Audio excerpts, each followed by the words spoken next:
नमस्कार मित्रांनो. तर मित्रांनो, सर्वप्रथम तुम्हा सर्वांना शिवजयंतीनिमित्त हार्दिक शुभेच्छा. तर मित्रांनो, शिवजयंतीच्या नावाखाली जे लोक दारू पिऊन तिथं भांडणं करतात, पार्ट्या करतात, उगाचच याला त्याला शिव्या देतात, अशा लोकांना मला एकच सांगायचं आहे, भले तुम्ही शिवजयंती साजरा करायला गेले नाही ना तरी चालेल, एखादे कोंडीत जाऊन घरी बसा.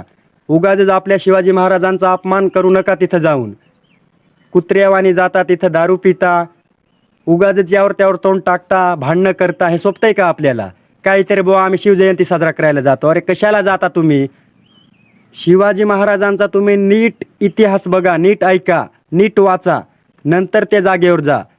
त्या जागेवर तुम्ही जाता, त्या शिवाजी महाराजांच्या जागेवर तुम्ही कुत्र्यासारखे दारू पिता, भांडणं करता, ती जागासुद्धा अपवित्र होते. हे तुम्हाला माहिती आहे का? अरे काय येड्यावानी आम्ही शिवजयंती साजरा करायला गेलो होतो. अरे नका ना जाऊ, उगाच शिवाजी महाराजांचा अपमान करू नका. अरे तुम्हाला शिवजयंती साजरी करायचीच असेल ना तर स्वतःच्या घरात करा.